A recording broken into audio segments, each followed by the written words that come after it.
بهذا القدر. وقال النبي عليه الصلاة والتسليم من استطاع أن يموت بالمدينة فليمت بها فإني أشفع لمن يموت بها. آمنت بالله صدق الله العلي العظيم صدق رسول الله. آغاز گفتگو سے قبل واضح بیان سے پہلے غلامانہ عاشقانہ محبتانہ انداز میں درود شریف کا نذرانہ پیش کریں اور شکر پر پڑھیں. صلی اللہ علیہ وسلم.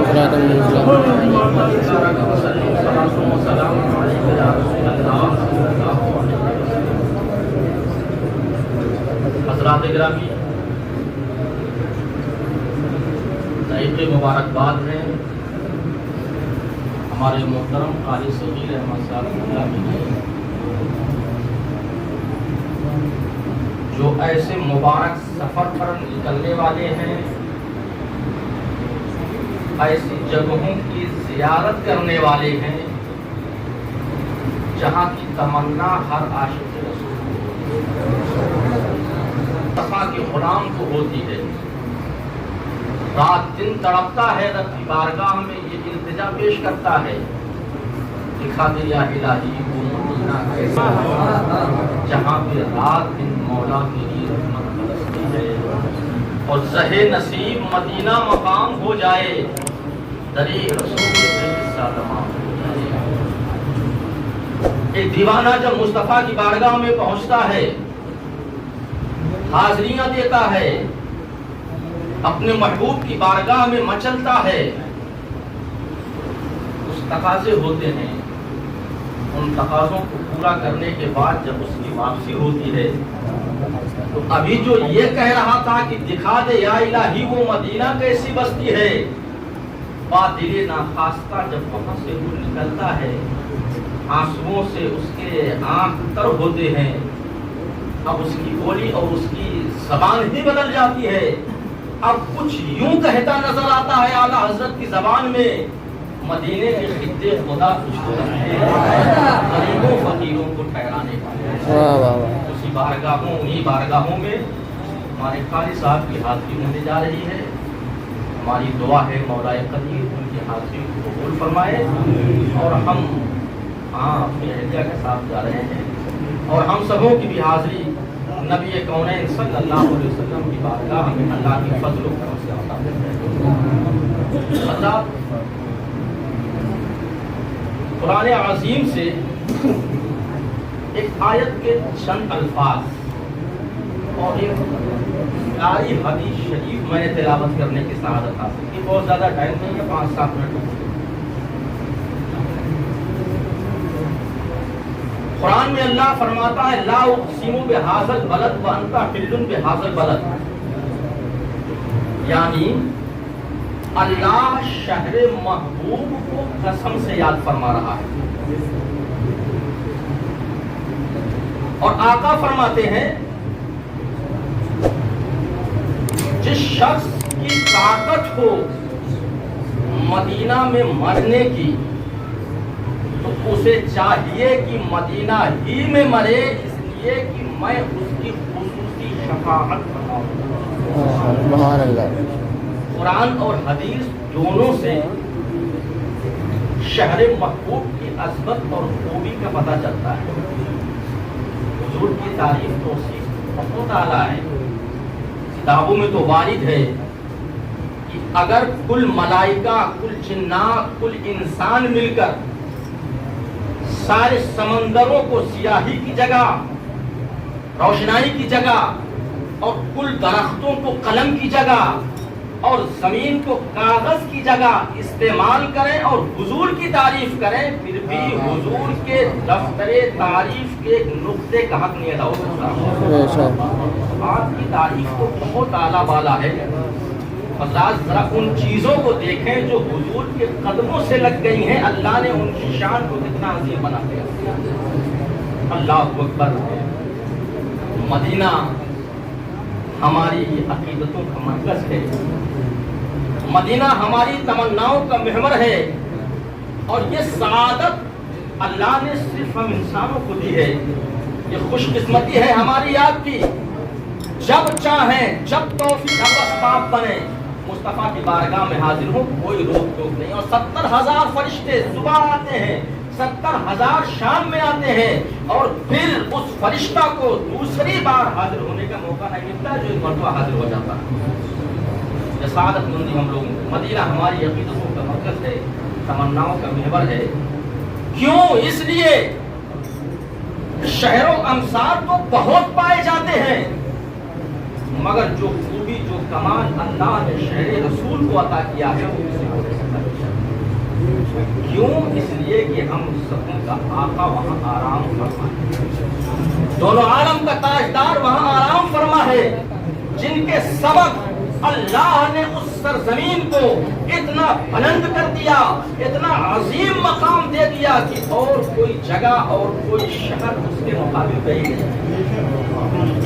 بات میں آپ کو بتاؤں, کبھی اختلاف ہوا تھا فقہاء میں, علماء میں,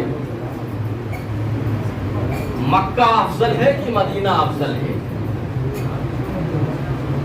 یہ یاد رکھیے, اختلاف اسی سلسلے میں مکہ افضل کی مدینہ افضل, مگر حضور مدینہ شریف کی زمین کے اس حصے پر جس پہ آرام فرما رہے ہیں اس میں کسی کا اختلاف نہیں ہے.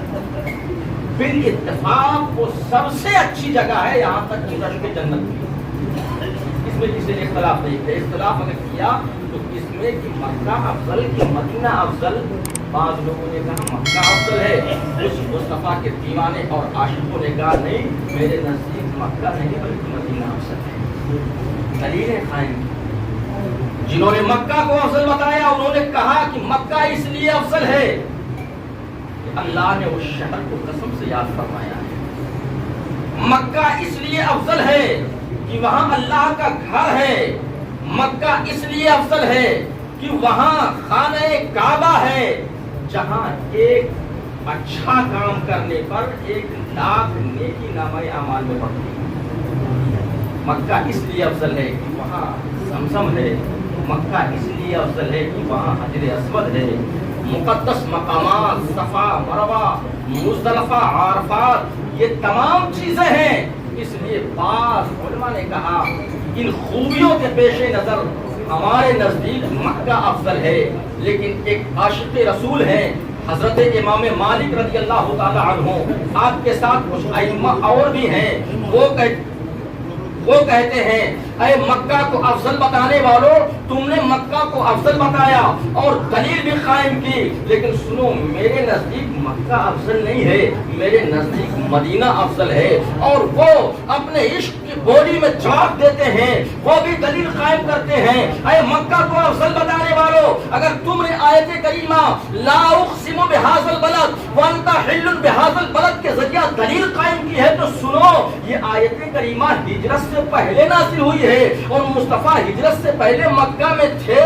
بے شک شہر محبوب وہی تھا, لیکن جب ہجرت کر کے مدینہ آ گئے تو وہی فضیلت عود کرائی, وہی فضیلت مصطفیٰ کے شہر مدینہ طیبہ کو حاصل ہو گیا. اے مکہ کو افضل بتانے والوں, اگر تم نے اس نظریے سے افضل بتایا ہے مکہ میں خانہ کعبہ ہے, ایک اچھے کام کا ثواب 1,00,000 کے برابر ہے, تو سنو وہیں یہ بھی پہلو تو دیکھ لو, ایک غلط کام اگر کر ڈالو گے تو 1,00,000 گناہ بھی نامہ اعمال میں پڑ جائے گا. مصطفیٰ کا شہر ایسا نہیں ہے, مصطفیٰ کی بارگاہ ایسی نہیں ہے. اگر اے مکہ کو افضل بتانے والوں, اگر تم نے اس نظریے سے مکہ کو افضل بتایا ہے کہ وہاں خانہ کعبہ ہے, تو سنو مصطفیٰ کی بارگاہ وہ بارگاہ ہے, وہ مدینہ طیبہ وہ سرزمین ہے, مصطفیٰ کی بارگاہ وہ بارگاہ ہے جہاں عاشقان مصطفیٰ حاضر ہو کر اگر نیکیاں کرتے ہیں, ایک نیکی کر دیتے ہیں, ایک اچھا کام کر دیتے ہیں, تو اگرچہ 50,000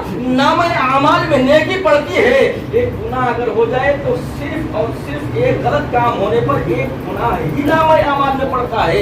ایک غلط کام مصطفیٰ کی بارگاہ میں ہو جائے، ایک جو ہے گناہ نامہ اعمال میں پڑتا ہے، مکہ خانہ کعبہ میں ایک غلط کام ہو جائے 1,00,000 نامہ اعمال میں برائیاں ڈال دی جاتی ہیں۔ حضرات وہ تو مصطفیٰ کی بارگاہ ہے، ایک غلط کام ہونے پر بھی 49,999 نیکیاں بندہ کے حق میں باقی رہ جاتی ہیں۔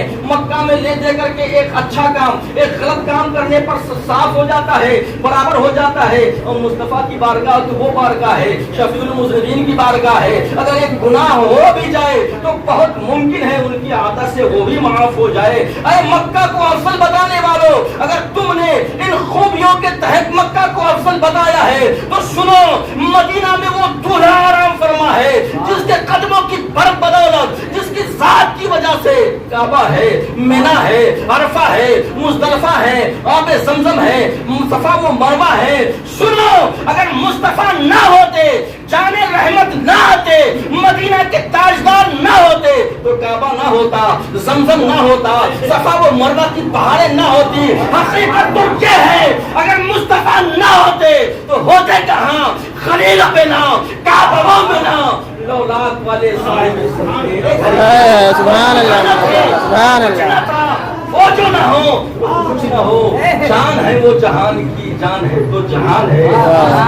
اے مکہ کو افضل بتانے والوں، میرے نزدیک مکہ نہیں افضل ہے، میرے نزدیک شہر محبوب افضل ہے۔ اعلیٰ حضرت کی بارگاہ میں بھی یہ مسئلہ پہنچا تھا، آپ بتائیے، آپ نے مکہ مدینہ دونوں جگہوں کی زیارت کی ہے، آپ کے نزدیک کون سا شہر افضل ہے؟ اللہ اکبر۔ امام عشق و محبت کی عشق نے چند جملوں میں اپنے ضمیر کا فیصلہ سنا دیا تھا، طیبہ نہ صحیح افضل، مکہ ہی بڑا ظاہر۔ ارے ہم عشق کے بندے ہیں، کیوں بات بڑھائی ہے؟ کعبہ دلہن ہے، روضہ اطہر نئی دلہن، وہ کعبہ دلہن ہے، روضہ اطہر نئی دلہن، وہ رشک آفتاب یہ غیرت قمر کی ہے، دونوں بنی انیلی سجیلی دلہن مگر چھوٹی کے پاس ہے وہ سہاگن قمر کی ہے۔ حضرات گرامی وقار، عاشقوں کی نظر میں یقیناً شہر محبوب یہ بہت عظیم جگہ ہے۔ اللہ تعالیٰ وہاں کی حاضری ہم سبوں کو نصیب فرمائے۔ ان کی بارگاہ میں قاری صاحب کی بارگاہ میں خصوصیت کے ساتھ عرض کر رہا ہوں کہ وہاں پہنچنے کے بعد ہم گناہگاروں کو ضرور یاد فرمائیں، ہم لوگوں کے لیے دعائیں ضرور کریں کہ مصطفیٰ کی بارگاہ میں ہم سبوں کی بھی حاضری ہو جائے۔ وما علینا الا البلاغ۔ السلام علیکم۔